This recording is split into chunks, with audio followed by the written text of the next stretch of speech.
All right, Giants Nation, can we be honest about last night's game? So, I really felt like we should have won that game. We can sit here and blame the referees for picking up that flag on what was a holding or the face mask that was on Dallas but got tied to us, or we can sit down and blame individual players, but I think we lost as a collective, and I really want to talk about certain players and certain parts of the game that I really hated. I'm gonna start with Daniel Jones. I saw some people saying that Daniel Jones had a good game, and when you look at the numbers and you look at the QBR, obviously Dak's gonna have a higher QBR because he actually scored. Um, he was efficient because he was dinking and dunking last night. But if you want to talk about some of the deep ball throws that he threw, they were very inaccurate. Now, the problem with Daniel Jones was on Sunday he was overthrowing the wide receivers. Last night he was underthrowing the wide receivers. I saw a lot of Giants fans getting upset because of the free play where he underthrew the ball and it got picked off. And I'm like, relax, it's a free play. Sometimes those free play go well. Your wide receiver catches the ball.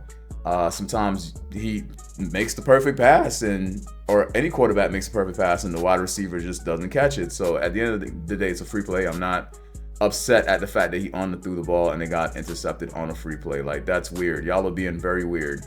But that was an example of where Daniel Jones went wrong last night. I saw people on different forums complaining, saying that they can't wait to get a quarterback that can score touchdowns. And you can sit down and just say, Daniel Jones is not the quarterback for us, but you're kind of stuck with him this season because Drew Lock is not the answer. Drew Lock is very reckless with the ball. A lot of you guys need to go back and watch Drew Lock play versus other teams that are not the Giants. You saw him play versus the Giants defense, which wasn't good, and you thought that Drew Lock was good. And so a lot of you guys are saying that we should just go to Drew Lock, and you can't wait to draft a new quarterback next season, even though we agreed when you wanted a quarterback in this previous draft that next season's draft or class was weak.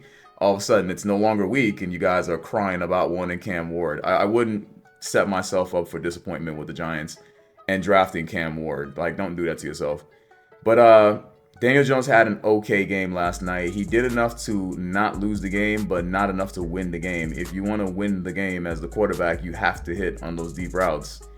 And he did not. There was a play where Slayton could have caught the ball, but he had to wait on the ball. So it's like, why are your fast wide receivers waiting for you to get the ball to where it needs to be, which at sometimes should be in the back of the end zone or in front of them? So it's like, Daniel Jones does deserve part of the blame for last night's loss. I think some people are blaming the loss solely on him, but it wasn't solely on Daniel Jones. He could have played better, even though he had an okay game, but it's not just Daniel Jones.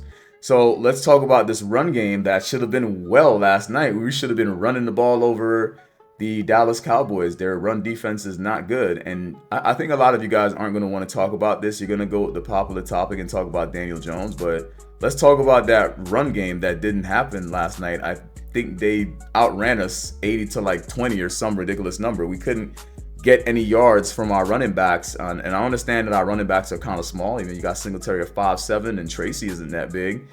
And you've got also Eric Gray, which I think he's 6 foot, but we don't really have any power backs. So we couldn't get the run game established last night versus a team that was getting gutted by better running backs. I mean, you look at the teams they played. They played Alvin Kamara and they played the Baltimore Ravens, and they now have Derrick Henry. So yeah, good quarterbacks. And then you also have, well, I wouldn't call Derek Carr a good quarterback, but he's having a good year. You could say he's better than Daniel Jones, but whatever. He's not that nice. I don't even know if he's ever won a playoff game, so I get it. But some of y'all wanted Derek Carr too. But they have way better running backs, so maybe the numbers are a bit skewed. Like, maybe the Cowboys aren't good at the run defense, but maybe it's not as bad as we initially thought because they faced really good competition. But yeah, we couldn't get that run game established. So you can sit down and cry and say, well, Daniel Jones could have thrown a better ball. We could have had a touchdown. Man, y'all cry too much. At the end of the day, we got into the red zone and we couldn't score in the red zone. Plays were drawn up for Wan'Dale. We used Malik Neighbors as a decoy and couldn't punch it in.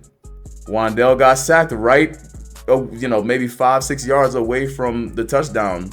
Got sacked. So, you can sit and cry and blame Daniel Jones for not being able to, I don't know, maybe call audibles and come up with his own plays to score a touchdown when, the play call from Daboll was a little bit questionable at times. And he's executing them fine. You can sit and cry about throws and say the throws, some of them were slightly behind the wide receiver. Some of y'all are just straight bitches. I'm not gonna lie. Y'all are just bitches and y'all like to complain. But his short throws and medium throws were pretty good last night. But yeah, some long balls that did him in. But the run game, not having that. So you get down to the red zone and you can't punch it in. Even though we're not drawing up a play for, well, obviously Malik Nabers is going to be really covered in the red zone.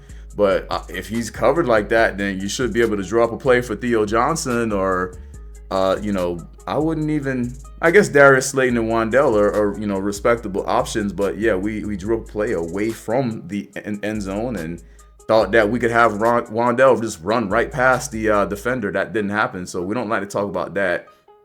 Then, Dallas Cowboys really didn't need any help beating us last night, but they did get some help. I'm not going to sit here and blame the referees for the loss, but if you're going to call a face mask and the other team was the one committing the face mask, that's a little bit suspicious. And then if you're going to call holding and then we watch the replay and we see our player getting held and you pick up the flag, that's very suspicious. Like, they don't need help beating us, dog. We helped them beat us. And the referees definitely did help, bro. There's some terrible calling last night on a Thursday night game. And I get it. The Dallas Cowboys, they're America's team. So, I'm not blaming the referees. But even if you're a Dallas Cowboy fan, you got to admit that was some bullshit right there. Them two calls. Like, picking up the flag and calling a face mask when your player is doing the face mask is crazy, nasty work to me. But it is what it is. You still could have won that game even with the referees helping. So it doesn't matter. The defense... Thibodeau got one sack last night, and at least we got a sack. But Thibodeau was going against a rookie most of the night, and the rookie he kind of screwed Dallas up a little bit. But at the end of the day, we didn't really get to Dak Prescott, and we had a rookie going against KT. Like, KT, you got to kill this rookie, and you got to get to Dak Prescott because we know the secondary is not good. No disrespect to Deonte Banks, but Deonte Banks is not a cornerback, number one. That play with CeeDee Lamb was ridiculous. We had another DB there. That DB slips, and CeeDee Lamb just runs in untouched. And, Deonte Banks doesn't chase after CeeDee Lamb. He just gives up. We're going to need a quarterback. We're going to need a cornerback one in this draft. A lot of y'all are going to sit down and cry and say you want a quarterback. That's fine. If the Giants draft a quarterback, I'm not against it. I don't know if I can trust the Giants to draft the quarterbacks that you guys want. You guys are crying and saying you want Cam Ward. I wouldn't get my hopes up. Honestly, I wouldn't be surprised if the Giants did something crazy and took Travis Hunter and, had him be cornerback. Like, I wouldn't be surprised. The Giants are wacky. A lot of y'all are crying, talking about you want a new quarterback, and not realizing that the Giants have been wacky for the last 10 years. Like, y'all don't pay attention to your own organization that you watch. You check out in the offseason. You don't pay attention to some of the moves that the Giants are making. You come back throughout the season and you cry and we should have kept Saquon Barkley for what? There's no reason to keep Saquon Barkley. I mean, you can say, well, he would have had a better run game versus the Dallas Cowboys tonight, but it doesn't guarantee that we win the game. It is what it is, man. This team is not a good team. This was the game you needed to convince people that you had some kind of potential. Because even if you beat Dallas last night, it doesn't really guarantee that the team's a good team, but it makes you feel better about the team. Now you got to wait 10 days. Malik Nabers got a concussion. I told somebody that we got lucky, and somebody said concussions are never a good thing. It's not about the concussion. It's just that I thought he was injured. Like, I thought he broke his arm, and I was literally just upset. Like, damn, I get it. He's the best player on the team, but Daniel Jones, you had other options. Like, you could have ran. You could have maybe find Singletary, which I think somebody said Singletary was open, and he forced the ball to Malik Nabers, and he got a concussion. So, people are probably going to blame him for that one too. But it is what it is with this team, man. 10 more days and we play Seattle. Daniel Jones, you're going to have to step it up because the team sucks. And nobody wants to say, okay, the team sucks, and it's probably a little bit more than Daniel Jones. They're going to say, well, Daniel Jones, you're getting paid. You might not be getting paid the $58 million that Trevor Lawrence is getting paid, and he also sucks. But we don't want to talk about that because Trevor Lawrence was supposed to be the next Peyton Manning, but he looks like Daniel Jones. We don't want to talk about that. He's 0-8 in his last 8, but we don't want to talk about that. We want to talk about Daniel Jones and getting $40 million. Say, oh, it's a lot of money to be getting. Yeah, you're broke. I'm broke. So, of course, it's a lot of money to us. But when we look at the other quarterbacks and how much they're getting paid and how much they're not delivering, Dak is getting 60, and Dak will not make the Super Bowl ever in your lifetime. Like, somebody was crying and saying something like, oh, are we ever going to beat the Dallas Cowboys? And I'm like, we're not going to forever have Daniel Jones, whether it's you get the worst case scenario, you keep him next season. Yeah, you're not going to stay with Daniel Jones for the entirety of his contract. So whether we replace him at the end of this season or next season, he's not here forever. Again, Dak Prescott's going to get 60 to never make it to the Super Bowl. Quarterbacks are getting paid. Unfortunately, we had to pay Daniel Jones because that's what the organization wanted to do. It's not what every single fan wanted to do. We have no control over that. And when we look back at this game, I just want to say that it wasn't just on Daniel Jones, but he had a chance to make a difference this game, and he did not make a difference. So I understand the blame of Daniel Jones for losing this game, but it wasn't just on him. Oh, I completely forgot to talk about the drops, because that was another thing too. There were some throws that Wan'Dale had them, but they just fell right through his hands. Darius Slayton did have to wait on a deep ball, but he had it. Went right through his hands. I mean, it happens. Like, it's a part of the game. I'm not even mad at our wide receivers.